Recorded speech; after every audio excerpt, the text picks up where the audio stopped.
Estás escuchando De Raíz Radio. Vamos al aire. Bueno, muy bien. Y seguimos en De Raíz Radio.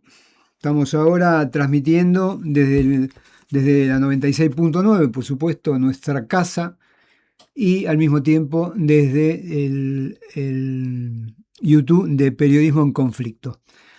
Y un tema que queremos abordar, que me parece que analizamos con Gerardo, que era un tema que por ahí no tuvo mucha tapa de los diarios. Bueno, en la Argentina no, porque en la Argentina la política internacional no tiene tapa. Nosotros tuvimos que imponer, voy a ser arrogante totalmente. Modestamente. Arrogante totalmente. Pero yo creo que hasta hace dos meses atrás, un mes y medio atrás, cuando empezó la guerra en Irán, un poco más, veníamos imponiendo. Un año antes nosotros venimos hablando de estos temas que hoy son. Ahora parece que todos pusieron su asesor. Lo que pasa en el mundo. Sí, analista copia y pega, digamos, de los grandes medios. Bueno, uno de los temas que me parece que nos preocupó, Gerardo, fue el tema de las elecciones en Hungría. En realidad sabíamos que Erdogan no estaba muy bien parado. Orbán. ¿Qué dije yo?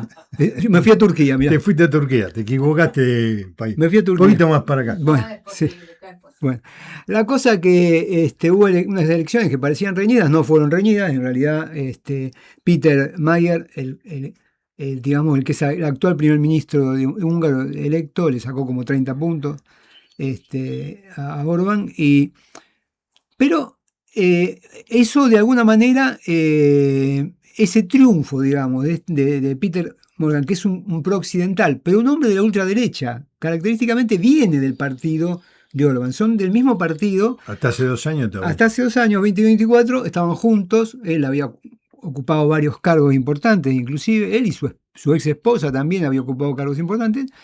Y ahora se puso de la vereda de enfrente. El argumento de la vereda de enfrente es volver a Occidente. Ese era el lema que ellos tenían, volver a Occidente.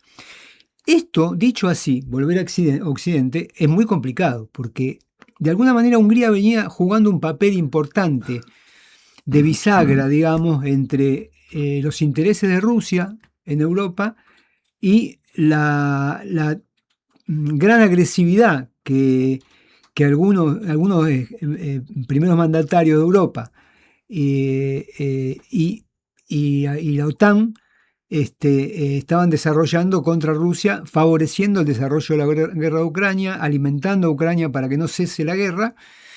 Y de alguna manera Orbán fue poniendo paño frío, fue bloqueando, un ejemplo, el préstamo de $90.000 millones para que iba a Ucrania.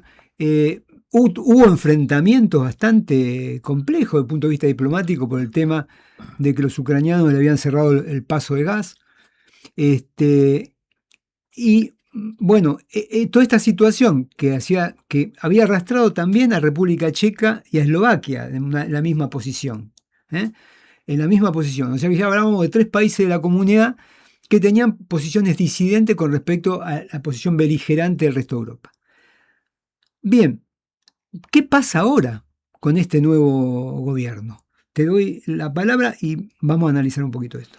Sí, bueno, como decías vos, estaba medio ya predestinado a salir después de 16 años Orbán, ¿no? Los mandatos en Hungría, que es un país de 10 millones de habitantes, no es un país relevante en Europa, pero sí era relevante desde el punto de vista político. ¿Por qué? Porque Orbán había modificado la Constitución, había estado 4 periodos de 4 años, 16 años en el poder, y de alguna forma era uno de los miembros del club de Trump, le hace Meloni, le hace Orbán, le hace Milei, ¿cierto? Sí. Que junto con la derecha alemana, es decir, claro, que formamos un club al cual fue, digamos, bien atendido, porque en el periodo electoral fue Milei a ver a Orbán, a una reunión que se hizo ahí de la CEPAC, que es la organización esta que nuclea a los locos del mundo, ¿no? Donde estuvo Milei, donde estuvo Vance, que fue ahora 15 días antes de las elecciones, fue el vicepresidente de Estados Unidos, a dar un respaldo político explícito, y Orbán puso en términos de que esta elección es guerra o paz. Es decir, nos sumamos a la guerra de Ucrania o mantenemos una actitud de paz, enfrentando de hecho a la comunidad europea, que ya venía golpeada y distanciándose de Trump por todo el tema de la guerra de Irán, donde la comunidad europea se corrió, ¿no es cierto? Y inclusive Trump dijo que eran cobardes, que no se hacían cargo del estrecho de Hormuz, es decir, resquebrajó absolutamente la OTAN. Y bueno, su pollo ahí, su fuerte era Orbán. Ahora, Orbán no planteó una guerra civil, no planteó la toma, digamos, del gobierno por otras vías, aceptó la derrota, pasó la posición. Kirchner, canciller argentino, en un mismo comunicado felicita a Mayná porque ganó las elecciones y a Orbán porque va a ser opositor, ¿no? Cosa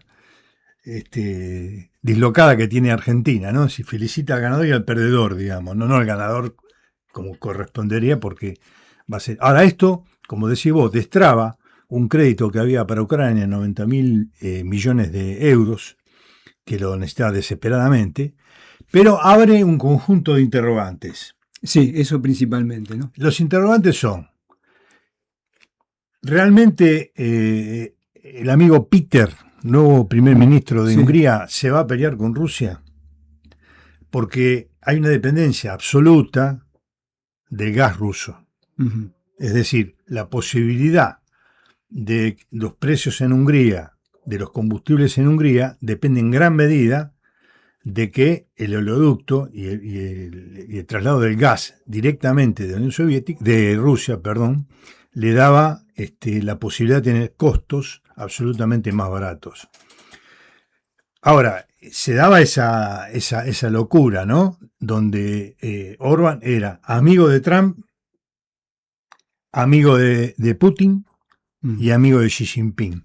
Sí. ¿No? Es decir, que Hungría era un verdadero estadista, ¿no? Un verdadero estadista, estaba bien con el Dios y con el diablo, claro. El chavo. Ahora veremos si Peter patea eso, cosa que no va a ser tan sencilla. ¿Por qué? Porque la dependencia del gas ruso tiene mucho que ver con la economía, que está con inflación, sí. con corrupción, con todo lo que... Un país con una economía complicada. Gerardo, a ver, durante la elección este hombre, nuestro amigo Peter, dijo que iba a volver a Europa, porque ellos se sienten europeos y parte de la Comunidad Europea. Vos sabés, perdóname, la gente en la calle festejando el triunfo gritaba Europa, Europa. Sí, bueno, hay toda una mística creada, la verdad, que uno la ve cuando tuvimos la posibilidad de visitar Budapest. Hay toda una cosa así de pertenencia a la Unión Europea, la verdad, un poco rara, porque la verdad son países que están lejos de tener los beneficios que la Europa central, digamos, ¿no? Que Francia, Italia o Alemania pueden tener. Ahora, terminadas las elecciones, renglón seguido, en voz baja, Peter dijo que en realidad, bueno, con respecto a los 90.000 millones de euros, nosotros no vamos a vetar, pero no vamos a participar. O sea, es la posición que tiene Eslovaquia y es la posición que tiene República Checa. ¿Quieren prestar a los 90.000 millones al ucraniano? Préstenselo, pero nosotros no ponemos nada. No ponemos un mango. No ponemos nada. Por otro lado dice, nos tenemos que sentar a conversar con los rusos y hablar de negocios. Ahora, por un lado, esto indica lo que vos decís, que la relación, por lo menos en el plano del gas, se va a mantener. Sin embargo, los rusos ya están diciendo que suspenden, es muy probable que se suspendan, un proyecto de la empresa Rosatom, que es una empresa de construcción nuclear, de 2 centrales nucleares, por valor de 12.500 millones de euros, que los rusos iban a hacer, con un préstamo de 10.000 millones de euros que los rusos iban a dar para estas 2 centrales nucleares. Tengamos en cuenta la importancia que tienen estas centrales nucleares para Hungría, que está dependiendo en lo energético del gas ruso. Bueno, los rusos dicen ya que cabe esperar que este proyecto no siga adelante. Es decir, ¿qué están diciendo los rusos? Si no confiamos en quien gobierna, Si el que gobierna dice que es parte de Occidente, de la Europa occidental, que nos está haciendo la guerra proxy, entonces nosotros no vamos a invertir 10.000 millones de euros ahí. Y de alguna manera están diciendo, nos retiramos. Bueno, esto es un primer punto de fricción, es un primer punto de grieta entre la grieta diplomática y económica entre Rusia y la Hungría, hoy avenida a la Comunidad Europea. Y hay otro punto que está también en debate. Hasta ahora el territorio de Hungría estaba cerrado para el tránsito de cualquier tipo de cargamento vinculado a la guerra hacia Ucrania. Es un país fronterizo con Ucrania. Y el espacio aéreo también. Y el espacio aéreo también. ¿Esto va a seguir siendo así? Algunos suponen de que a los países que ya son el colador donde llega el armamento a Ucrania, se va a sumar Hungría. Y esto sí es preocupante. Esto sí, porque Hungría entraría dentro de estos países que alientan una guerra proxy, digamos, ¿no? Y esto sí es preocupante y traería tensiones entre Hungría y Rusia. También hay que decir otra cosa. A diferencia de Francia, o a diferencia por ahí de Italia, una parte del pueblo húngaro es prorruso, que es la que perdió esta elección, porque esta elección de alguna manera se dividió no solo por la situación económica grave que tenía Hungría, que el que viene con la misma política, lo único que espera es que le tiren un ancla desde la Comunidad Económica Europea. Pero de alguna manera, gran parte de los votantes de Orbán eran votantes que se sienten cercanos a los rusos. ¿Quieren estar en la Comunidad Europea? Sí, pero también se sienten cercanos a los rusos. Esto va a producir también una grieta interna de la sociedad. Sí, también, Dani, y yo creo que vinculado a lo que vos decís, ¿no? Hay toda una fantasía de que Magyar va a democratizar Hungría. Sí. Y yo creo que lo que va a pasar es que va a mantener prácticamente toda la estructura electoral que prediseñó Orbán. Sí. Porque tiene un diseño tal que deja prácticamente al opositor fuera de todo, fuera de la posibilidad de tener cargos, etcétera, etcétera. ¿Por qué? Porque por la distribución que tiene en la votación, prácticamente, en este caso, tiene los 2/3, tiene el poder total. Uh-huh. Y eso lo había pergeñado Orbán en estos 16 años para ganar él con poco las elecciones.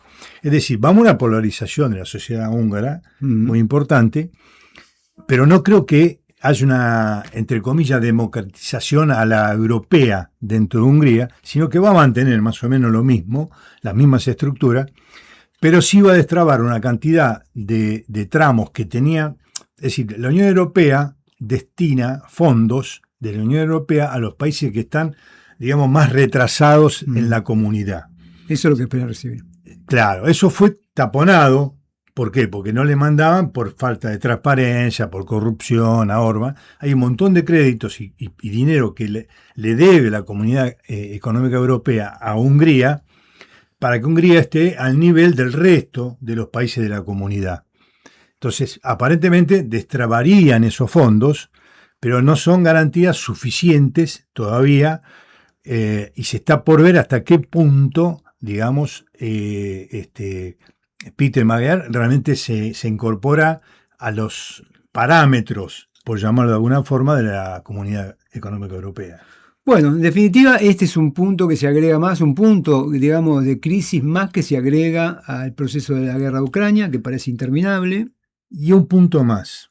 Ha sido un golpe para la CEPAC, es decir, ha sido un golpe para Milei, para el plan de Trump, ¿no es cierto?, para Vox en España, ¿no? Han sentido, es un golpe no menor políticamente y en el plano de la mundial, que ellos pensaban, digamos, de alguna forma, tener un internacional de locos, sí, ¿cierto?, y ir ganando posiciones. Esto ha sido un golpe serio y hay que valorarlo políticamente a ese nivel, ¿no? Milei ahora se va a Israel para el Día de Independencia de Israel.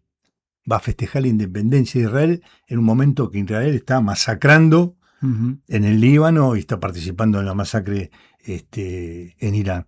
En ese marco va a ir a festejar la independencia junto a Bibi. Bueno, la cosa es que el candidato de Trump perdió. Perdió. Y para cerrar esto, decir de que al otro día del triunfo de Peter Mayer, el canciller alemán, Merz, dijo: Ucrania no va a perder esta guerra.